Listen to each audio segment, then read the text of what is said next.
कोई भी संसाधन का सदुपयोग तभी हो सकता है उस लक्ष्य की प्राप्ति में जब समाज में शांति और सौहार्द रहे।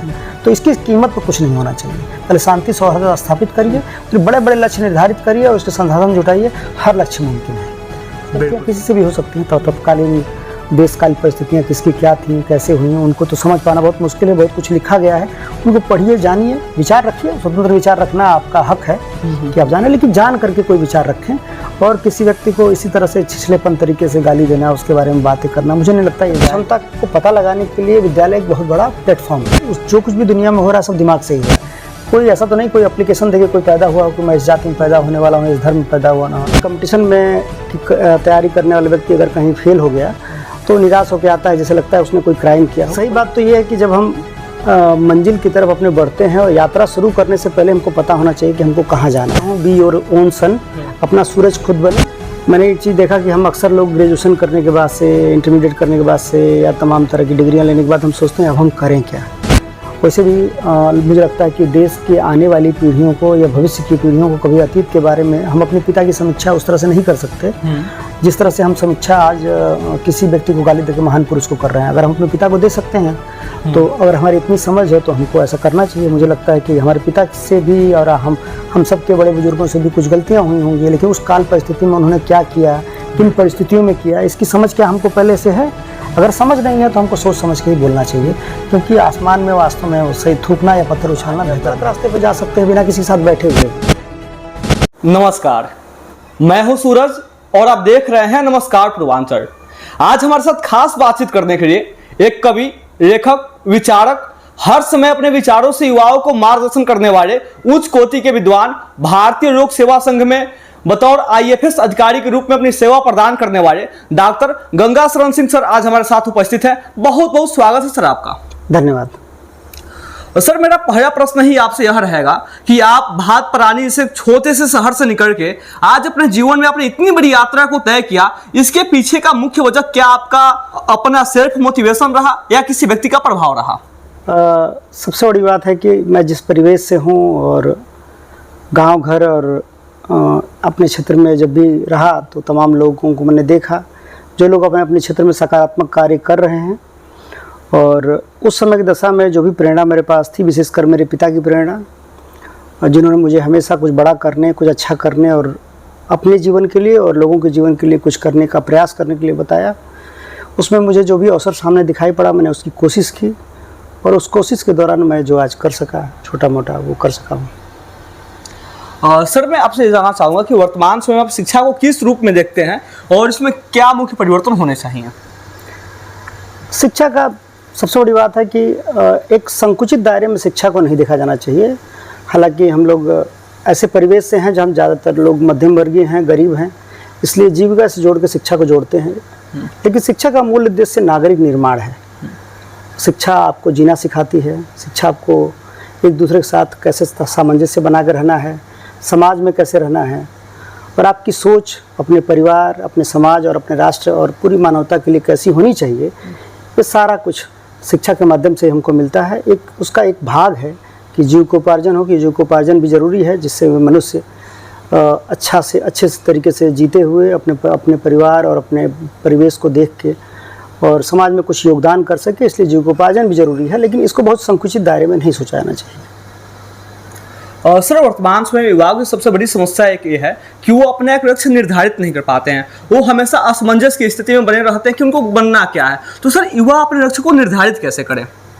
देखिए, इसमें सबसे बड़ी मुझे जो लगा अपने जीवन से कि हम लोग क्या करते हैं कि ऐसे ग्रामीण परिवेश से हैं, हमको बहुत अवसर के बारे में अपने पता नहीं रहता है।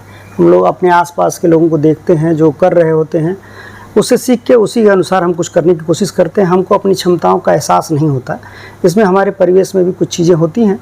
और मैंने एक चीज़ देखा कि हम अक्सर लोग ग्रेजुएशन करने के बाद से, इंटरमीडिएट करने के बाद से या तमाम तरह की डिग्रियाँ लेने के बाद हम सोचते हैं अब हम करें क्या। सही बात तो ये है कि जब हम मंजिल की तरफ अपने बढ़ते हैं और यात्रा शुरू करने से पहले हमको पता होना चाहिए कि हमको कहाँ जाना है।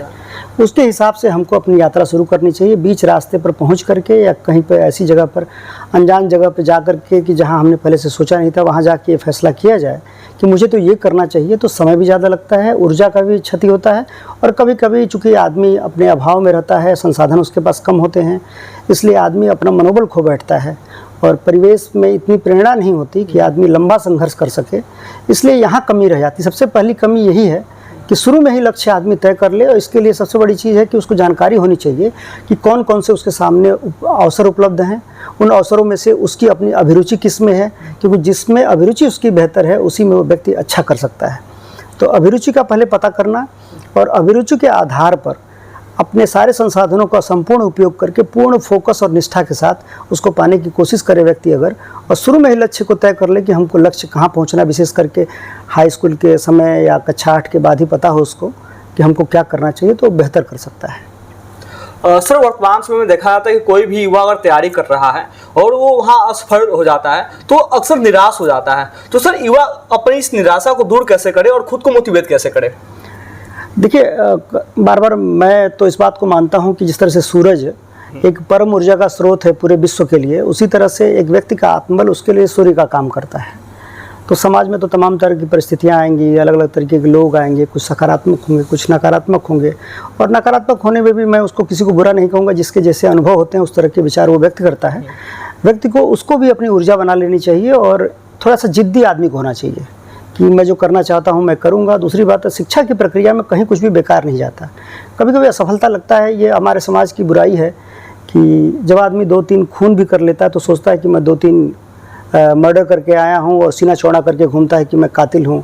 लेकिन कंपटीशन में तैयारी करने वाला व्यक्ति अगर कहीं फेल हो गया तो निराश होकर आता है, जैसे लगता है उसने कोई क्राइम किया हो। कोई क्राइम नहीं है इसमें, प्रयास करने में, फेल होने में, उठने में, इसमें कोई बुराई नहीं है। व्यक्ति फेल होने की प्रक्रिया में भी बहुत कुछ सीखता है, और प्रयास अगर ईमानदारी से आदमी किया है तो मुझे लगता है कि निराश होने की कहीं ज़रूरत नहीं है। आपके हाथ में आपका प्रयास है, बहुत कंपटीशन है। सही बात यह है कि अपनी अभिरुचि के अनुसार कुछ चुनिए, कुछ करिए और लगे रहिए उसमें, कुछ ना कुछ आपको हाथ जरूर मिलेगा। और आशा निराशा ये जीवन का भाग है। अपनी प्रेरणा खुद बनिए, और अपना सूर्य, मैं बार बार कहता हूँ, बी योर ओन सन, अपना सूरज खुद बने और लगे रहिए। और निगेटिव पॉजिटिव जो लोग भी कहते हैं जो कुछ बात, उसको सकारात्मक तौर पे अपने तौर पे लें, और अपने आप को जगाते रहें, और निरंतर जिद ठान करके एक अच्छी डिटर्मिनेशन के साथ काम पे लगे रहें। आपको अच्छा ही मिलेगा। इतना नहीं है कि जीवन में तमाम चुनौतियाँ तो हो सकती हैं, लेकिन हमेशा के लिए कोई व्यक्ति असफल नहीं होता है। सर, गांव और क्षेत्रों में एक ऐसा माहौल बना रहता है यूपीएससी को लेके कि यूपीएससी बहुत ही कठिन परीक्षा है और इसको पास करना बड़ी मुश्किल है। तो जैसा कि हम सभी जानते हैं कि आप एक आईएफएस अधिकारी हैं, तो सर आप यूपीएससी से कठिन परीक्षा को किस रूप में देखते हैं, और एक ग्रामीण क्षेत्र में रहने वाले या वैसे विद्यार्थियों के लिए जिनके पास संसाधन का अभाव है, उनके लिए परीक्षा कितना चुनौतीपूर्ण हो सकता है? देखिए, यूपीएससी पास करने के बाद मुझे लगा, क्योंकि मैं भी जब तैयारी करना शुरू किया उसके पहले से ही यहाँ जब मैंने देखा तो मुझे भी निराशा काफ़ी लगती थी कि लोग तमाम हतोत्साहित भी करते थे, कहते थे बहुत कठिन है। यहाँ तक कि जब मैं साइंस विषय मैंने लिया, भाटपारानी में मैं बीएससी कर रहा था, तमाम लोगों ने कहा कि ये नहीं हो पाएगा, बहुत कठिन है। और लोग इसलिए कहते हैं कि उनका अपना अनुभव होता है, लेकिन थोड़ी देर के लिए तो निराशा ज़रूर होती है। लेकिन जब आप प्रयास करेंगे तो आपको लगता है कि गांव के लोगों में बहुत ऊर्जा है। जो लोग भी आज शहरों में अच्छा कर रहे हैं वो गांव से ही गए हैं। तो ऐसा नहीं है कि कुछ लोग अलग हैं। सबसे बड़ी बात जो होती है वो चीज़ होती है कि आप पढ़ाई जब कर रहे होते हैं शुरू में, तो 6, 7, 8 से ही अगर अच्छे से आप पढ़ते हैं, हर क्लास को आप अच्छे से एक स्टेप बाय स्टेप अगर अच्छे से पढ़ते जाते हैं, और आपके अंदर फर्मनेस है और ये दिमाग में है कि अच्छा, उसकी बात से एक और चीज़ है कि आपको लगे कि आपके अंदर वो चीज़ है कि आप ये कर जाएंगे और टिके रहने की का मादा है, तो बहुत, हालांकि टफ तो है, क्योंकि मतलब भारत की सबसे कठिन परीक्षाओं में से एक है और काफ़ी ज़्यादा प्रतियोगी इसमें शामिल होते हैं। आजकल तो कोचिंग का भी एक हवा बहुत खड़ा है। ऐसा नहीं कि कोचिंग करना बहुत ज़रूरी है, अगर आपने आत्मानुशासन के साथ सही दृष्टिकोण रख के उनकी प्रश्न पत्रों का विश्लेषण करके शुरू से ही अगर आप ठीक से पढ़ रहे हैं, विशेष तौर से एनसीईआरटी वगैरह पढ़ रहे हैं, समाज पर ध्यान रख रहे हैं, नकारात्मक और आजकल क्योंकि मिस इन्फॉर्मेशन बहुत ज़्यादा है, इस इन्फॉर्मेशन के दौर में आपको उससे बचना है कि सही सूचना आपके दिमाग को आपको क्या देना है, इस पर आपका नियंत्रण होना चाहिए। तो आप सटीकता के साथ अगर लगे रहेंगे तो मुझे नहीं लगता कि निराश होने की जरूरत है। गाँव के बच्चों में बहुत ज़्यादा ऊर्जा है, और जिस दिन सारे गाँव के बच्चे अगर अपनी ताकत को समझ जाएंगे तो दुनिया कुछ अलग तरीके से दिखेगी आज जो दिख रही है। शहरों में भी जो बच्चे हैं, ज़्यादातर गांव के ही बच्चे हैं, मैं भी तो, हम लोग भी जो तैयारी कर रहे थे जब, और आज भी जो हम देख रहे हैं, जो भी लड़के ज़्यादातर गांव से ही बच्चे आते हैं। तो ये जो डर का माहौल है, ये बेकार की चीज़ है। मुझे नहीं लगता कि इसमें डरने की कोई ज़रूरत है।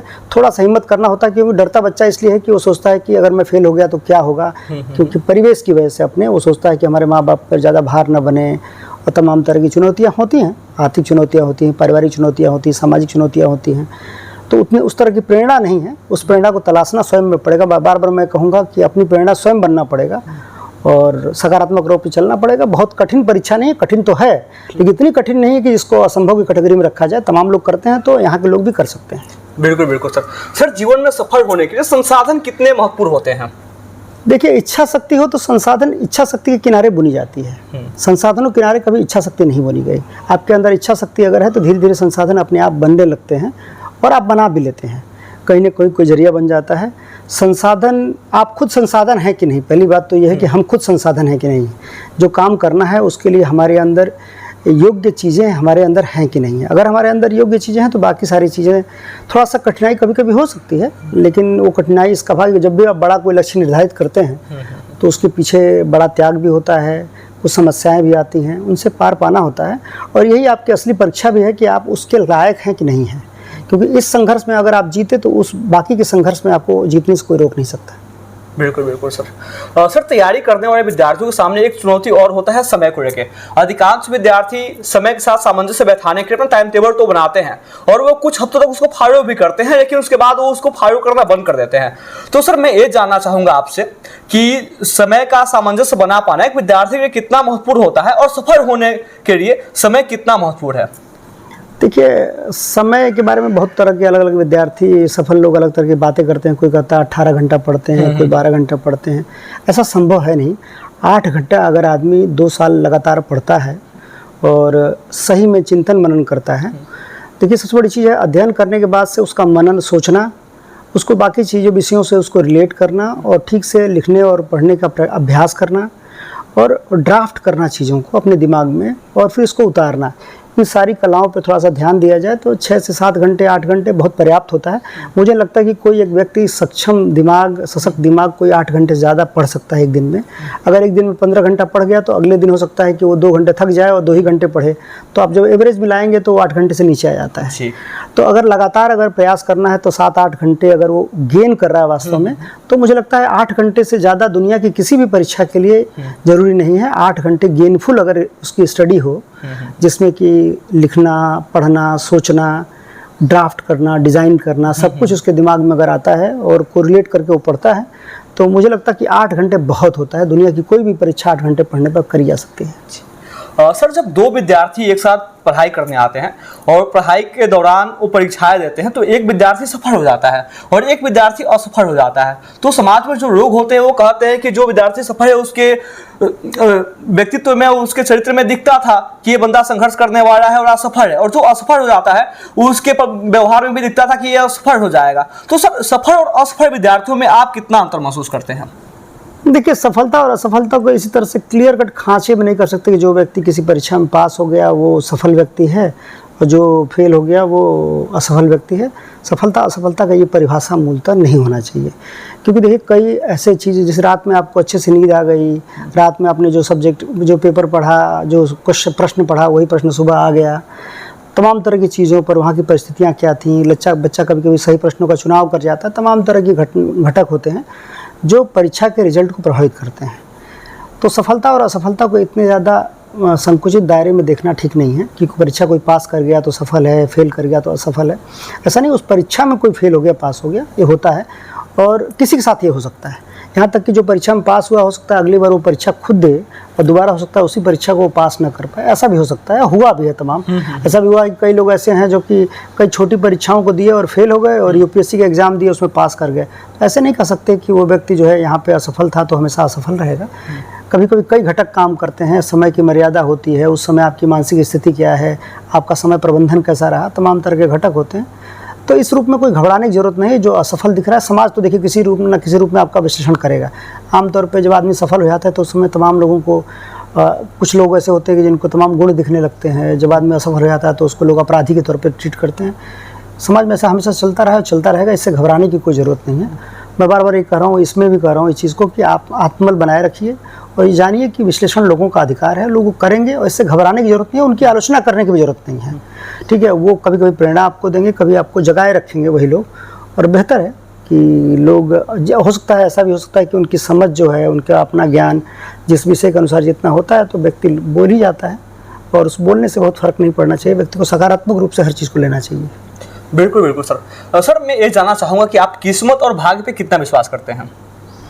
मुझे लगता है चांस जो होता है उसको लोग भाग्य कहते हैं। जब तैयारी आपकी पूरी हो और आपको मौका मिल जाए, और आपका वो मौके को ही लोग बोलते हैं किस्मत।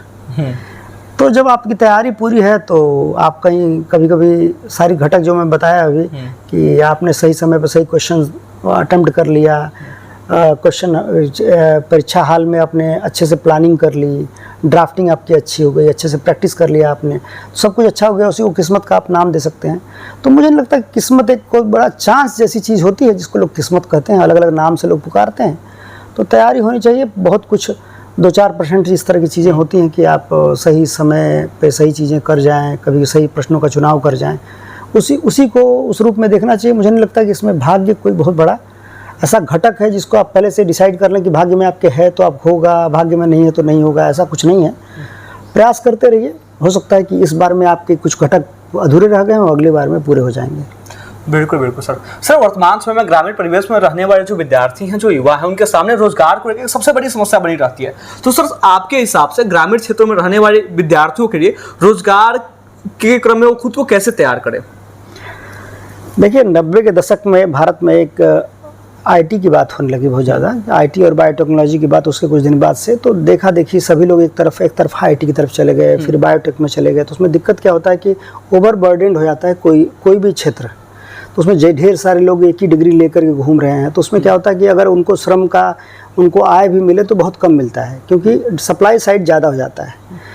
अभी क्या है कि कुछ ऐसी व्यवस्था हमारे यहाँ नहीं है कि जिसमें कि ये देखा जा सके। अब तो वैश्विक तौर पे हम जुड़ गए हैं पूरी दुनिया में। तो दुनिया भर में किस चीज़ की सर्विस सेक्टर भारत का एक बहुत बड़ा ताकत है, और आज भी 50% से ज़्यादा हम सर्विस सेक्टर से हमारी जीडीपी ग्रो करती है, जीडीपी में योगदान है हमारा। तो जो सबसे बड़ी प्रॉब्लम हमारी ये है कि पूरी दुनिया में किस किस क्षेत्रों में कहाँ डिमांड कैसी है और भविष्य में क्या होने वाली है, उसकी मैपिंग, और उसके हिसाब से हमारे लोगों को उस तरह की सुविधा प्रदान करना, उस तरह की डिग्रियां देना, स्किलफुल लोगों को बनाना, जिससे कि भविष्य में जो मांग है उसी के अनुसार हमारे पास मानव संसाधन भी तैयार हो, जिससे रोजगार मिल सके। लोकल स्तर पर जहाँ तक बात है, हमारा भाट-बारानी क्षेत्र जो है, देवरिया क्षेत्र है, इसमें कोई अपना उद्योग तो बहुत ज़्यादा है नहीं।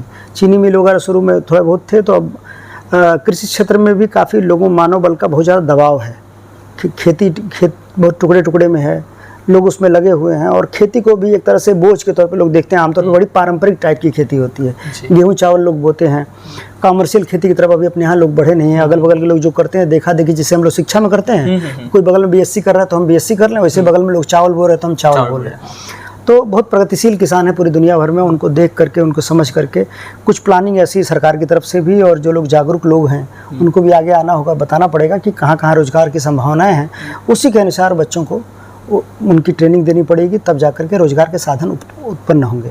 हालांकि जो मेहनत करने वाले लोग हैं, चूँकि अपने यहाँ के लोग बहुत परिश्रमी हैं, बहुत काबिल लोग हैं, तो देर सवेर तो थोड़ा सा होता है, लेकिन शुरू में घबराहट होती है, क्योंकि जब आदमी को बहुत मौके नहीं दिखाई पड़ते हैं तो एक निराशा का माहौल होता है। उस निराशा से बचने के लिए इस बच्चों को, आजकल के युवाओं को खुद बैठ के आप आपस में ग्रुप बना करके उनको स्केल करना चाहिए कि कहाँ कहाँ किस रोजगार की संभावना है, उस तरह की डिग्रियाँ ली जाएँ, ताकि वो जब तैयार हों तो उनका कहीं ना कहीं एडजस्टमेंट हो जाए। बिल्कुल बिल्कुल सर। सर हमें जानना चाहेंगे कि जब आप विद्यार्थी थे और पढ़ाई करते थे, तैयारी भी करते थे, तो उसमें आप शिक्षा के साथ साथ और किन किन गतिविधियों में संयुक्त होते थे? देखिए, शिक्षा अपने आप में जितनी भी हम गतिविधि करते हैं सब शिक्षा है। जैसे हम लोग खेलते भी थे, डिबेट में भी थोड़ा बहुत भाग लेते थे, दोस्तों के साथ बैठ के परिचर्चा भी करते थे। और इसमें चुनना ये होता है कि आपको ग्रुप आपका कैसा है, ये बहुत महत्वपूर्ण होता है, क्योंकि जो ग्रुप होता है उस तरह के विचार आपके सामने होते हैं। जैसे आप किसी चौराहे बैठिए, जिस तरह की बात वहाँ होती होगी उसी तरह की बात आप करेंगे, तो बात करते करते आपकी मानसिकता भी वैसे बनने लगती है। तो आपको ये चुनना होता है कि आपको अपने दिमाग में डालना क्या है। दिमाग कोई डस्टबिन नहीं है कि कुछ भी उसमें कचरा डाल दिया जाए। दिमाग एक बहुत बड़ी थाती है और उस जो कुछ भी दुनिया में हो रहा है सब दिमाग से ही हो रहा है। तो आपको चुनाव करना होगा कि आपके साथी कैसे हैं, कैसे सकारात्मक बातें करते हैं, विषय क्या है, मुद्दा क्या है। एक बड़ी बात, व्यक्ति आधारित बातें ज़्यादा होती हैं। कभी कभी होता है कि आप बैठिए तो व्यक्ति आधारित बातों में का कोई मतलब नहीं होता है, क्योंकि जब व्यक्ति आधारित आप बात करते हैं तो फिर आलोचना या किसी की तारीफ आप करेंगे। मुद्दों पर, विचार पे बात होनी चाहिए, आइडियाज़ पे बात होनी चाहिए। तो हम लोग चूँकि तैयारी करते थे, हम लोग की एक सोच थी कि हमको क्या करना है, तो उस तरह का ग्रुप हम लोग के साथ था। वो भी करते थे, हम लोग खेलते थे साथ में। इसमें सामाजिकता ठीक अच्छी होती है। समाज में जो बंटवारा तमाम तरह का है, जाति पाति दस तरह की, वो सब चीज़ों से आदमी निजात पा लेता था, क्योंकि सब दोस्त होते थे, साथ में खेलते उठते बैठते थे। तो एक दूसरे के प्रति प्रेम भाव रहता था, उनके दुख से दुख जुड़ा होता था, सुख से सुख जुड़ा होता था, विचारों का आदान प्रदान होता था। तो जो गलतफहमियाँ होती थी वो भी दूर हो जाती थी। वो भी एक शिक्षा का भाग है। हम कभी कभी क्लास में जाने को शिक्षा समझते हैं, बाकी पूरा परिवेश सुबह से उठने से लेकर मच्छर काटने से भी हमको शिक्षा मिलती है कि हमको पता है कि मच्छर काटा, इसका मतलब है कि हमको मच्छरदानी में सोना चाहिए। ठीक है, तो उससे भी एक प्रेरणा मिलती है। ठोकर लगी सड़क पर तो ये भी लगता है कि हमको देख के चलना चाहिए। तो जीवन का शिक्षा बहुत एक समग्र परिभाषा है उसकी। शिक्षा को हम केवल क्लासरूम तक वो नहीं कर सकते, वो डिज़ाइंड करिकुलम है। बाकी जो अनडिज़ाइंड है, जिसके लिए जो समाज में हमको रह करके सीखने जानने को मिलता है, उस पर हमको फोकस करना चाहिए। इसमें बहुत ज़्यादा ज़रूरी है कि हम किस ग्रुप में रहते हैं, कैसे लोगों के बीच में रहते हैं, ये बहुत ज़रूरी है। इसलिए संगत का असर हमेशा से रहा है। और अच्छे लोग, उठना बैठना चाहिए, खेलना कूदना चाहिए, समाज से कट के नहीं रहना चाहिए, क्योंकि अंत में आपको समाज में ही रहना है। आपको छांटना पड़ता है उसमें से कि क्या आपको सीखना है, क्या नहीं सीखना है। आज भी जिस तरह सूचना, आप तो कहीं किसी के साथ ना बैठिए, लेकिन आप सोशल मीडिया चलाते, तमाम तरह की सूचना घर बैठे आती है। तो न चाहते हुए फिर किसी की संगत, किसी साथ आप नहीं बैठे हैं, लेकिन तमाम तरह के लोगों के विचार तो आपके पास आ ही रहे हैं। तो अगर आप छांटना, समझना, क्या लेना है दिमाग में, क्या नहीं लेना, अगर आपने नहीं सीखा है और आप इसकी ट्रेनिंग अपने आप को नहीं दे रहे हैं, तो आज भी आप गलत रास्ते पर जा सकते हैं बिना किसी के साथ बैठे हुए भी। तो इसलिए सामाजिक तौर पे जो शिक्षा मिलती है, चाहे हमारे व्यक्तिगत, आजकल हमारे पास तमाम टेक्नोलॉजीज़ हैं, उनके माध्यम से जो शिक्षा मिले, सोशल मीडिया के माध्यम से मिल रही है, या हम क्लास में अपने दोस्तों के माध्यम से सीख रहे हैं, हमको सबके बीच में बैठ करके अपने लिए चुनना पड़ेगा और एक धारा बनानी पड़ेगी कि हमको क्या चाहिए, क्या छोड़ना है। जैसे हम बाजार में जाते हैं तो तमाम चीज़ें उपलब्ध हैं, लेकिन हम क्या खरीद के लाना चाहते हैं, हम घर से पर्ची बना के लेके जाते हैं, वही खरीद के लाते हैं। उसी तरह सूचना के प्रवाह में भी हमको चुनना पड़ेगा कि हमको क्या लेके आना है जी। बस उससे हो जाएगा काम। सर, मैं ये जानना चाहूँगा कि एक विद्यार्थी जीवन में सबसे ज़्यादा महत्वपूर्ण क्या होता है? देखिए, विद्यार्थी जीवन फॉर्मेटिव एज है। मैं ज़िंदगी को अगर बांटूँ तो 3 पार्ट में ज़िंदगी बढ़ती है। एक है फॉर्मेटिव एज, एक है परफॉर्मिंग एज, एक है डिप्रिसिएटिंग एज। तो विद्यार्थी जीवन जो होता है उसमें हम जीवन का निर्माण करते हैं जिससे कि हम कुछ परफॉर्म कर सकें। जो जल्दी समझदार हो जाते हैं, थोड़ा सा फॉर्मेटिव एज के साथ साथ परफॉर्मिंग एज भी उनका शुरू हो जाता है जल्दी। जैसे बड़े बड़े विद्वान जो लोग हुए, वो लोग, जैसे अभी भगत सिंह की बात करिए, चाहे विवेकानंद जी की बात करिए, तमाम तरह के ऐसे लोग रहे हैं जिन्होंने बहुत कम उम्र अपना जीवन में जिया है। इसका मतलब छात्र जीवन से ही उन्होंने परफॉर्म भी करना शुरू कर दिया था। तो ज़्यादा विवेक उनका ज़्यादा जल्दी आया उनके अंदर, तो उन्होंने किया। तो विद्यार्थी जीवन निर्माण का काल है। इसमें आप एक एक चीज़, अपनी सोच, अपनी धारणा, अपनी बॉडी लैंग्वेज, फिर उसके बाद से आपने अपने लक्ष्य निर्धारण करने का काम, उसके लक्ष्य निर्धारण के साथ साथ आपको जो भी संसाधन चाहिए अपने पास, शारीरिक ताकत जो चाहिए, मानसिक जो ताकत चाहिए, जो सामाजिक ताकत चाहिए, वो सबको जुटाने का काम करते हैं। इन संसाधनों के आधार पे जब परफॉर्मिंग एज आता है तो आप परफॉर्म करते हैं। और उसी जितने अच्छे संसाधन, फॉर्मेटिव एज आपका अच्छा रहेगा, उतना ही आपका परफॉर्मिंग एज बेहतर रहेगा। फिर डिप्रेसिएटिंग एज आता है, जब आपको दिखने लगता है कि अब हमारे जीवन का आधा काल बीत चुका है। उसके बाद से शरीर आपका मरने के लिए तैयार होता है, तो बायोलॉजिकल तौर पे मरने को तैयार होता है। फिर आप सामाजिक तौर पे उस अपने सारे ऋण चुकाना चाहते हैं कि हम चुका दें, जिससे हम आसानी से हमारे जीवन समापन की तरफ जब बढ़े तो खुशी खुशी हम निर्माण करें। तो विद्यार्थी जीवन बहुत बड़ा योगदान निभाता है आत्मबल के निर्माण में, शारीरिक स्वास्थ्य के, आप शारीरिक ताकत के तौर पे, और आपका जो बौद्धिक ताकत है और सामाजिक ताकत है उनका भी निर्माण उसी समय होता है। आध्यात्मिक निर्माण के भी बीज उसी समय पड़ता है, क्योंकि आत्म जो अनुशासन है उसी से आदमी को आत्मज्ञान होता है, और आत्मज्ञान और या आत्मानुभूतिकरण ही जीवन का उद्देश्य है। इसलिए जब फॉर्मेटिव एज आपका होता है उस समय इन सब चीज़ों की बीज पड़ जाती है। अगर आपने जितने अच्छे से फॉर्मेटिव एज यानी विद्यार्थी जीवन को गुजारा है, उतना बेहतर आपका पूरा जीवन कटेगा। बिल्कुल बिल्कुल सर। सर, मैं ये जानना चाहूँगा कि एक विद्यार्थी जब वो पढ़ाई कर रहा है, और तो वो पढ़ाई के दौरान उसे राजनीति में कितना सक्रिय होना चाहिए, और क्या शिक्षा और राजनीति एक साथ संभव है? कुछ आदर्श परिस्थितियां हैं, अगर दो तरह से इसको देखा जाए क्योंकि शिक्षा और राजनीति को शिक्षा से आप अलग नहीं कर सकते। पहली बात तो ये है, राजनीति को ना अलग कर सकते हैं, ना धर्म को आप अलग कर सकते हैं, क्योंकि भारतीय परिवेश में धर्म और कर्म दोनों एक जैसा होता है। भारत में धर्म कर्म को ही धर्म कहते हैं। और उसी तरह से राजनीति की जब बात की जाए तो राजनीति जो है हमारे यहाँ एक जीवन जो धारणा है हमारी, उसमें जगह जगह पे इसका प्रतिरूपण हुआ। चाहे ग्रामीण संस्कृति देखिए आप, सरकारें जो है डेमोक्रेटिक सेटअप में हम रहते हैं, सरकारें जो कुछ करती हैं वो राजनीति के माध्यम से करती हैं। तो राजनीतिक जागरूकता और राजनीतिक योगदान दोनों बहुत ज़रूरी है इसमें। लेकिन जहाँ तक बात की जाए कि दोनों के अलग अलग और साथ साथ रहने की बात, तो ये हमारे चुनाव पर निर्भर करता है। कम से कम राजनीतिक जागरूकता तो होनी चाहिए हर व्यक्ति में, जिससे कि वो फैसला अपना एक कम से कम वोटर के रूप में अपनी भूमिका तो व्यक्ति निभाएगा। तो राजनीतिक ज्ञान तो होना ही चाहिए, जिससे कि व्यक्ति सही व्यक्ति को चुन सके, सही विचार को चुन सके। उसको पता होना चाहिए कि उसका माइंडसेट क्या है, वो अपने देश के लिए और अपने डेमोक्रेटिक सेटअप के लिए, अपने गवर्नमेंट के लिए से क्या चाहता है, इसका चुनाव कर सके। अगर वो सक्रिय भागीदारी चाहता है तो भी व्यक्ति को जानना पड़ेगा कि हमारे पास शिक्षा जरूरी है, तभी शिक्षा ही बताएगा उसको कि हमारे राजनीति से हमको क्या चाहिए। बिल्कुल। तो फिर जब राजनीति करने जाएगा तो एक सशक्त राजनीतिज्ञ के तौर पे, अच्छा नेतृत्व के तौर पे सामने जाएगा। दूसरी बात एक और चीज़ है कि बार बार हम कहते हैं लोग कि राजनीति को हम बड़े टुकड़े में देखते हैं कि नेतृत्व जो आजकल विद्यालय हैं या यूनिवर्सिटीज़ हैं, उनको हम कहते हैं कि राजनीतिक नेतृत्व के बारे में बात करते हैं। हमारे विद्यालय केवल राजनीतिक नेतृत्व के उभरने की जगह नहीं है, वो वैज्ञानिक नेतृत्व की भी जगह है, सामाजिक नेतृत्व के उभरने की भी जगह है, आध्यात्मिक नेतृत्व के भी उभरने का जगह है। जब हम विद्यालयों में जब इनका जब परिवेश हम खत्म करते हैं तो केवल राजनीतिक नेतृत्व को ही हम नहीं रोकते, हम वैज्ञानिक नेतृत्व को भी रोकते हैं, आध्यात्मिक को भी, शैक्षणिक नेतृत्व को भी, क्योंकि हर सेक्टर का नेतृत्व होता है। उन नेतृत्व का प्रतिरोपण और उभार दोनों छात्र जीवन में ही होता है। अगर हम वहाँ उभारने से चूक गए तो पूरा राष्ट्र का जीवन जो है, पूरे देश का जीवन, वो अच्छे वैज्ञानिक नेतृत्व, अच्छे धार्मिक नेतृत्व, अच्छे आध्यात्मिक नेतृत्व और अच्छे सामाजिक नेतृत्व सभी को खो देता है। तो इसलिए विद्यालय काल में, छात्र जीवन में इन सब चीज़ों का एक साथ समायोजन बहुत ज़रूरी है। इसलिए दोनों को अलग नहीं करा जा सकता, लेकिन दोनों को अगर सुचारू रूप से चलाना है तो एक दूसरे की समझ होनी चाहिए। सर, महाविद्यालयों में जब छात्र संघ चुनाव होते थे तो छात्र संघ चुनाव को लोग राजनीति और समाज में नेतृत्वकर्ता बनने की नर्सरी कहा जाता था। तो सर, आपके हिसाब से जब छात्र संघ चुनाव इस उत्तर प्रदेश में बंद कर दिए गए हैं तो क्या फिर से छात्र संघ चुनाव शुरू किए जाने चाहिए? देखिए, एक तो ये राजनीतिक फैसला है, मैं इस राजनीतिक फैसले पर तो कोई बात नहीं कहूँगा, लेकिन ज़रूर है कि अवसर विद्यालयों को, विद्यालयों में छात्रों को सभी तरह के नेतृत्व उभरने का मौका देना चाहिए, जिससे कि जैसे आजकल क्या है कि आप देखेंगे कि कोई भी क्षेत्र हो, उसमें जो लोग भी जाते हैं उनको अगुआ तो चाहिए, राजनीति में भी अगुआ चाहिए जो जमीनी हकीकत समझता हो और लड़े, लोगों का प्रतिनिधित्व करे, क्योंकि सब लोग तो संसद विधानसभा में जा नहीं सकते। तो भीड़ नहीं जाना है, वहाँ पे काबिल लोगों को जाना है। तो काबिल लोग तो ऐसा ज़रूरी नहीं है किसी परिवार या किसी विशेष जाति या किसी धर्म में आते हैं, ऐसा तो है नहीं। काबिल लोग तो हर परिवार में आ सकते हैं।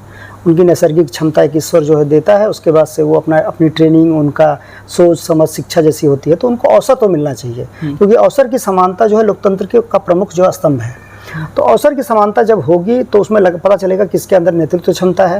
नेतृत्व क्षमता को पता लगाने के लिए विद्यालय एक बहुत बड़ा प्लेटफॉर्म है, जहां आपको पता चले कि आपकी शैक्षणिक योग्यता कहाँ पे है, आपके सामाजिक संगठनात्मक क्षमता किसकी कितनी है, किस व्यक्ति की राजनीतिक क्षमता कितनी है, ये सारी चीज़ उसके विचार क्या हैं, उसके आधार पर लोग उसको चुने, आगे लेके आएँ, फिर उसको भी पता चले कि हमारे अंदर सुधार की संभावना कहाँ पे है।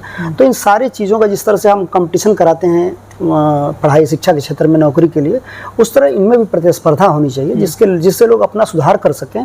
अगर नेतृत्व करने की उनके अंदर क्षमता है और इच्छा है तो उसको पूरा प्लेटफॉर्म मिल सके। इसलिए विद्यालय इन सभी का मंच दे, यह ज़रूरी है। और पूरी दुनिया में इस तरह के मंच दिए जाते रहे हैं, तमाम तरह के ग्रुप्स हैं, तमाम तरह के फोरम्स हैं, जिनमें इन तरह की बातों को रखा जाता है। डिबेट्स होती हैं, परिचर्चाएँ होती हैं, लोग अपना संतोष सब बोलते हैं।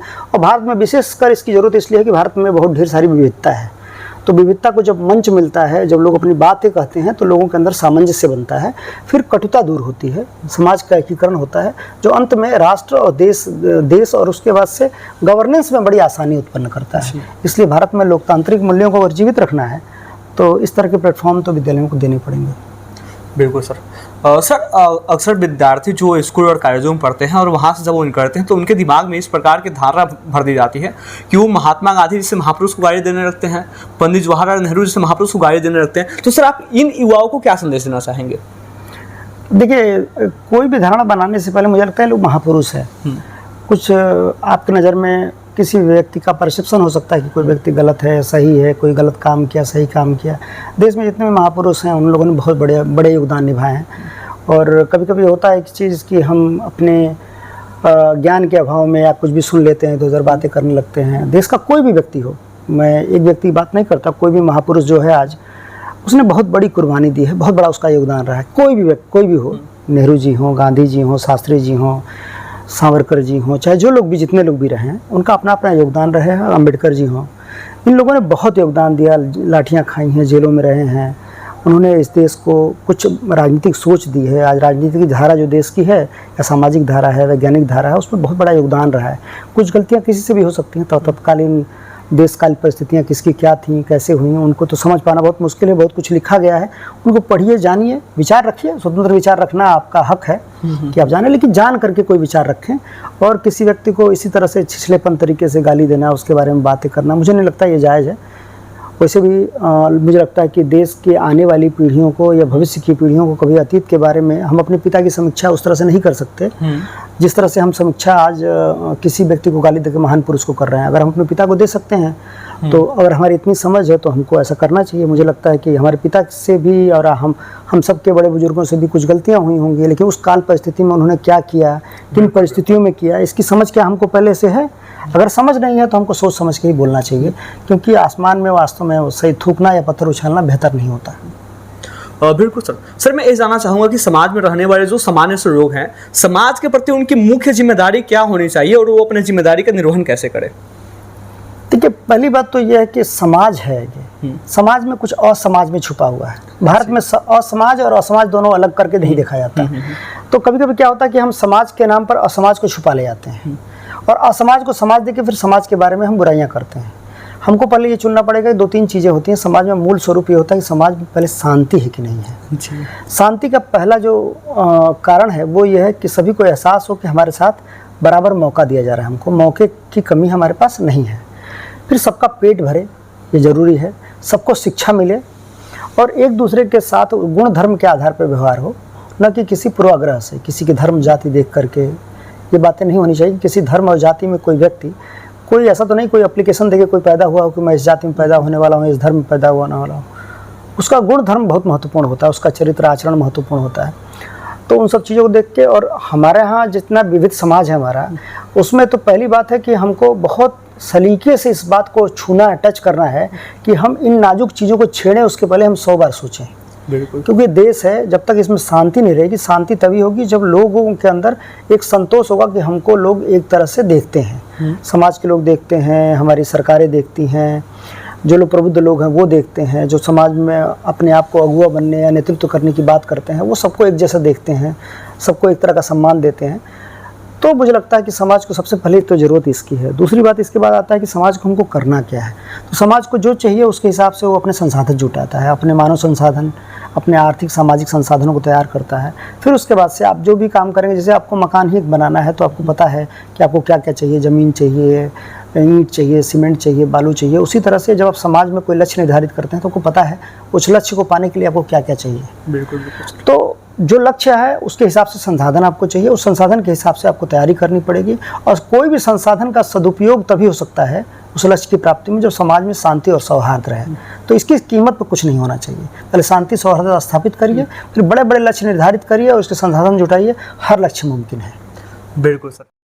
हम अक्सर क्या करते हैं, ग्रामीण परिवेश में हम लड़कियों को शादी के लिए तैयार करते रहते हैं, जो उनको जीवन के लिए तैयार करते हैं। साधन के अभाव होते हैं, कुछ परिवेश में प्रेरणा की कमी होती है, कभी कभी ऐसा भी होता है हतोत्साहित भी लोग करते हैं। इतने बड़े अधिकारी हैं उसके बावजूद भी आप इतने सरल और सामान्य कैसे रहते हैं? हमको मालिक बनना पड़ेगा। हम अपनी छोटी कुर्सी रख के किसी जनप्रतिनिधि या किसी अधिकारी को बड़ी कुर्सी दे देते हैं सोच के कि वो बड़ा है हमसे। यह तो हम पहली गलती तो हम यहाँ करते हैं। जैसे हमारे घर में हैं औरतें, अब शुरू से हमारे घर में बचपन से ही लड़कियाँ हैं, उनको जब तक वो नौजवान होती हैं, मतलब 20-22 साल की और 23 साल की होती हैं, तब तक उनके अच्छा दिखने, कहाँ उनकी शादी होगी, इसी पर हम बात करते हैं। जनप्रतिनिधि कौन होता है? वो जनता का प्रतिनिधि है। तो जनता बड़ी है कि उसका प्रतिनिधि। सर मैं ये जानना चाहूँगा, क्योंकि अक्सर लोगों के मन में एक धारणा बनी रहती है कि जो फॉरवर्ड क्लास के व्यक्ति होते हैं वो माइंड से भी फॉरवर्ड होते हैं, और जो बैकवर्ड क्लास के व्यक्ति हैं वो माइंड से भी बैकवर्ड होते हैं। तो सर इसके पीछे आप क्या समझ पाते हैं? देखिए, ये फॉरवर्ड बैकवर्ड जो है, मुझे लगता है कि ये कुछ लोग राजनीतिक चोचले हो सकते हैं, और समाधान के तौर पे बस एक चीज़ है कि संविधान में कुछ विशेष संरक्षण देने के लिए एजुकेशनली और सोशली बैकवर्ड क्लासेस शब्द का इस्तेमाल हुआ है। इसके सिवा कोई सामाजिक जो गतिविधि है और सामाजिक जो डिवीज़न है, इसमें कहीं फॉरवर्ड और बैकवर्ड का कोई अधिकृत पैमाना कुछ नहीं है। यह सब चीज़ें जानबूझ के लोगों को भ्रमित करने के लिए, विभाजित करने के लिए और अपने फ़ायदे के लिए लोग करते हैं। जन्म से ईश्वर ने किसी को भी फॉरवर्ड और बैकवर्ड नहीं बनाया है। जन्म से आप समाज में जब पैदा होते हैं, तो आप जब बड़े होते हैं तो आपको पता चलता है कि आपकी जाति क्या है, आपका धर्म क्या है। आपको कुछ बच्चे को कुछ नहीं पता होता है। हॉस्पिटल में अगर नर्स बदल दे बच्चे को, तो किसी का बच्चा किसी के घर चला जाएगा। बिल्कुल बिल्कुल। तो इस तरह की मानसिकता एक मात्र मानसिक कुंठा है, बाकी कुछ नहीं है। कोई व्यक्ति न जन्म से तीव्र होता है, न कोई व्यक्ति जन्म से कुंठित होता है। परिवेश बहुत कुछ निर्धारित करता है। प्रकृति में इसके तमाम उदाहरण भी हैं। तमाम उड़ने वाले पंछियों को नहीं उड़ने वाले पक्षियों के साथ रखा गया है। 10 साल के बाद 10 साल के बाद तक उनको देखा गया कि वो उड़ते नहीं हैं। तो अपने परिवेश से लोग सीखते हैं। इसमें बैकवर्ड और फॉरवर्ड होने का कुछ नहीं है। प्राकृतिक रूप से ईश्वर ऐसा कुछ नहीं करता। यह बिल्कुल ही एक भ्रामक सोच है कि किसी व्यक्ति को बैकवर्ड या फॉरवर्ड परिवार में जन्म लेने से व्यक्ति, हाँ ये ज़रूर है कि मान लीजिए मैं पढ़ा लिखा हूँ, तो मेरा बेटा पढ़ेगा लिखेगा, तो मेरा जो ज्ञान है उसके हिसाब से मैं उसके पढ़ने की व्यवस्था करूँगा। उस तरह से जहाँ पे मैं रहूँगा वहाँ पे रहेगा वो। तो उसको एक थोड़ी सी बेनिफिट इस बात की रहेगी पढ़े लिखे व्यक्ति का, कि उसका बेटा वहाँ से शुरुआत करेगा कि अच्छे स्कूल में पढ़ाए, वो पढ़ने की कीमत जानेगा तो पढ़ाएगा। एक व्यक्ति जो गरीब है वो व्यक्ति मजदूरी की कीमत जानता है, क्योंकि वो जानता है, सोचता है बेचारा कि परिवार कैसे चले। अगर उसी व्यक्ति को शिक्षा दे दिया जाए तो वो व्यक्ति वो अलग तरीके से सोचना शुरू हो जाएगा। तो इसका क्लास से कोई मतलब नहीं है। इसका आपके परिवेश, आपकी परिस्थिति से इसका संबंध थोड़ा बहुत ज़रूर है, लेकिन कालांतर मुझे लगता है एक समय बीतने के बाद से यह भेद भी मिट जाता है, क्योंकि बच्चा जब स्वयं विवेक जब हासिल कर लेता है तो वो डिसाइड कर पाता है कि मुझे करना क्या है। शुरू में थोड़ी बहुत होती है, जैसे मान लीजिए कि कोई व्यक्ति सक्षम है तो अपने बच्चे को सेरेलैक देगा, या तमाम तरह के अभी नए नए डाइट्स हैं जो कि बच्चों के लिए, किड्स के लिए बनाए गए, वो देगा। एक गरीब परिवार का बच्चा क्या करेगा कि गेहूँ पीस करके, जो भी अपने घर में मक्का है उसका दाना बना कर दूध में घोल करके, या जो भी उसके पास सुविधा वो देगा। तो वो संसाधन युक्त, संसाधन से ज़्यादा संबंधित है, उसके प्रकृति से कोई संबंध नहीं है। धीरे धीरे करके वही बच्चा जो है मक्के का, हम लोग भी गांव के रहने वाले हैं, तो हमारे आसपास बहुत से लोग ऐसे थे कि जो बहुत पढ़े लिखे थे और बहुत सक्षम थे। उन्होंने बच्चों को अपने वहाँ शुरू कराया। हम बाद में शुरू किए, लेकिन हमको जल्दी एहसास हो गया कि हमको क्या करना चाहिए, तो हमने वो किया। हो सकता है कोई व्यक्ति बहुत सक्षम पहले से था, वो स्थिति में आज नहीं है, क्योंकि वो गलतियाँ किया लाइफ में।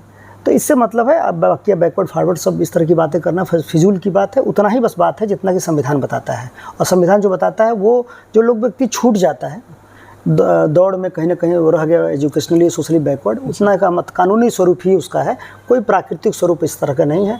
ये अगर ऐसा करना, ये प्रकृति का उपहास है। सर आज समाज में जागरूकता का बहुत ज़्यादा अभाव है। सरकार या अन्य कई सारी संस्थाएं समाज के लोगों को जागरूक करने के कई सारे अभियान और कार्यक्रम शुरू तो करते हैं, लेकिन वो सारे अभियान और कार्यक्रम या तो बैनर पोस्टर या केवल सोशल मीडिया तक ही सीमित रह जाता है, लेकिन लोगों के जागरूकता पर उसका कोई प्रभाव नहीं पड़ता है। तो सर आपके हिसाब से लोगों को जागरूक करने के लिए एक अच्छा माध्यम क्या हो सकता है? सबसे बड़ी सरकार की जो अवधारणा है उसकी ही थोड़ी समझ में मुझे लगता है समस्या है। समझ ये है कि सरकार है कौन? सरकार जनता है। सरकार जब हम सामने से मान लेते हैं कि जो व्यक्ति वो कुर्सी पर बैठा हुआ है, कोई अधिकारी या पदाधिकारी, जनप्रतिनिधि कौन होता है? वो जनता का प्रतिनिधि है। तो जनता बड़ी है कि उसका प्रतिनिधि है? जनता बड़ी है। जनता बड़ी है। लेकिन जनता जब अपने प्रतिनिधि को बड़ा बना देती है, कहीं भी प्रतिनिधि बड़ा नहीं होता है। प्रतिनिधि उसका एक एजेंट होता है जो उसको जा करके कहीं भी रिप्रेजेंट करेगा, संसद में, लोकसभा में, चूँकि विधानसभा में, क्योंकि वो पूरी जनता तो जाकर वहाँ बैठ नहीं सकती। तो किसी एक व्यक्ति को नामित करना है कि वो जाएगा और जनता की बात को वहाँ पे कहेगा। ये ज़रूरी नहीं कि जनता की बात को जाकर कहे, अगर वह अच्छा व्यक्ति है तो जाकर कहेगा। अगर व्यक्ति के व्यक्तिगत स्वार्थ हैं तो अपने हिसाब से अपनी चीज़ों को मूल्यांकित करके वहाँ पहुँचाएगा। और उसी तरह से एग्जीक्यूटिव में जो लोग हैं, अधिकारी हैं, वो अगर जिस तरह की सोच रखते हैं करने की कोशिश करेंगे। लेकिन जब हम ये सोच लेते हैं कि हम उनसे याचक हैं, जनप्रतिनिधि के पास सामने या सरकार के किसी अधिकारी के सामने, सरकार है कौन? हम ही हैं। तो हम याचक बन जाते हैं। तब हमको मालिक बनना पड़ेगा। हम अपनी छोटी कुर्सी रख के किसी जनप्रतिनिधि या किसी अधिकारी को बड़ी कुर्सी दे देते हैं सोच के कि वो बड़ा है हमसे। यह तो हम पहली गलती तो हम यहाँ करते हैं। हम बराबर का रखना, सम्मान देना अच्छी बात है, लेकिन यह बात तो सरासर नाजायज़ है कि हम खुद मालिक हैं, जनता ही मालिक है और किसी दूसरे को मालिक बना बैठी है। सरकार हम है, तो सरकार जब कोई योजना बनाती है तो योजना बनाने में कहीं कोई गलती नहीं होती। आमतौर पे योजना आप कह सकते हैं कि कहीं ये बात छूट गई है, ऐसा रह गया, लेकिन आमतौर पे सरकारें योजना अच्छा ही सोच के बनाती हैं। अब बात यह है कि योजना जिसके लिए बनाई गई है, जिनको वो लेना है, वो कितने जागरूक हैं उनको लेने के प्रति। क्योंकि कोई व्यक्ति बैठा हुआ कितना भी अच्छा, कोई मुख्यमंत्री हो, प्रधानमंत्री हो या कोई अधिकारी हो, घर घर कोने कोने वो नहीं जा सकता। तो जनता के लिए जो योजना बनाई गई है, जनता अगर उसको जागरूक हो के पूरी निष्ठा के साथ उसका परिपालन करवाने में जो लोग नेतृत्व करते हैं, जो लोग समाज में आगे हैं, जो पढ़े लिखे युवा हैं, अगर वो आगे जब भागीदारी अपनी निभाते हैं और उसको ठीक से उतरवाते हैं ज़मीन पर, जनता को इसमें सहभागिता निभानी पड़ेगी। सरकार बहुत छोटी है, एक बहुत बड़ा छोटा तंत्र है वो। तो उस तंत्र को जब ये जो असली सरकार है, जब उसमें जब समाहित होगी तो योजनाओं का अपने आप अच्छे से क्रियान्वयन हो पाएगा और उसके लाभ भी मिलेंगे फिर। लेकिन सरकार को इस दायरे से केवल देखना कि अधिकारी और जनप्रतिनिधि सरकार चलाएंगे, तो मुझे लगता है कि अगर वो प्रयास भी करेंगे तो कम पड़ जाएगा, जनता को उसमें सहभागी होना पड़ेगा। बिल्कुल सर, मैं एक बात और ये जानना चाहूँगा कि कोई भी व्यक्ति जब एक नौकरी हासिल करता है, कोई अधिकारी बनता है, तो वो उसके रहने, चढ़ने, बैठने, बोलने में हर चीज़ में उसको लगता है कि एक प्रोटोकॉल है, उसको फॉलो करता है। तो सर, आप इतने बड़े अधिकारी हैं, उसके बावजूद भी आप इतने सरल और सामान्य कैसे रहते हैं? मुझे नहीं लगता कि कोई प्रोटोकॉल वगैरह ऐसा तो कहीं लिखित प्रोटोकॉल मैंने नहीं देखा। लोग अपने आप अपना बना लेते हैं, अलग बात है।